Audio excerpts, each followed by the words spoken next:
Pimpinan redaksi Banjar Hits, Diananta Putra Sumedi, tiba di Direktorat Reserse Kriminal Khusus Polda Kalimantan Selatan pada Selasa sekitar pukul 10 pagi. Didampingi kuasa hukumnya, Diananta yang merupakan pimret dari media partner Kumparan dipanggil sebagai saksi dalam kasus aduan berita diduga bermuatan sara. Diperiksa selama beberapa jam, Diananta mengaku diajukan sejumlah pertanyaan terkait Badan Hukum Banjar Hits yang dikelolanya saat menerbitkan berita yang diperkarakan. Sebelumnya oleh Dewan Pers, kasus ini diputuskan bukan lagi tanggung jawab Banjar Hits, melainkan Kumparan. Namun belakangan, menurut Diananta, Kumparan justru melepas tangan. Kasus saya ini harus menjadi atensi karena saya melihat ini sudah bentuk kriminalisasi pers yang sangat sistematis. Ya, jadi kan putusan Dewan Pers sudah jelas menyatakan bahwa yang bertanggung jawab itu Kumparan, bukan Banjar Hits, karena sebagai mitra Kumparan Banjar Hits. Seharusnya kasus ini sudah selesai di Dewan Pers dan para terlapor bisa menggunakan hak jawabnya sesuai rekomendasi Dewan Pers. Nggak perlu lagi dibawa ke ranah pidana.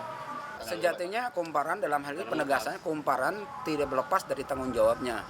Kalau misalnya Banjar Hits diproses secara hukum, harusnya Kumparan juga diproses secara hukum. Karena dia menerima sarana. Karena Banjar Hits ini menerima menggunakan fasilitas dan sarana yang disiapkan oleh Kumparan.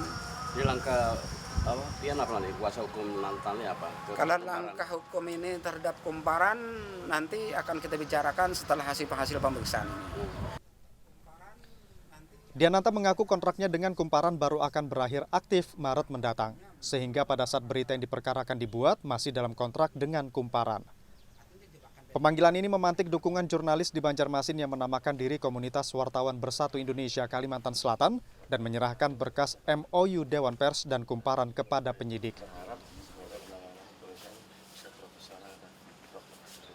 Berkas tersebut sebagai bahan pertimbangan di mana isinya menyatakan kasus ini telah menjadi tanggung jawab Kumparan, dengan harapan kepolisian bertindak dengan profesional dan proporsional. Kita tadi menyerahkan maksudnya supaya mengingatkan saja, mengingatkan bahwa Polri dengan Dewan Pers itu memiliki MOU kerjasama yang salah satu poin isinya jika ada sengketa pers maka boleh dikatakan istilahnya polisi lebih dulu meminta fatwa Dewan Pers hasilnya apakah memang ada pelanggaran seperti apa baru kemudian ditindaklanjuti sesuai aturan yang ditetapkan.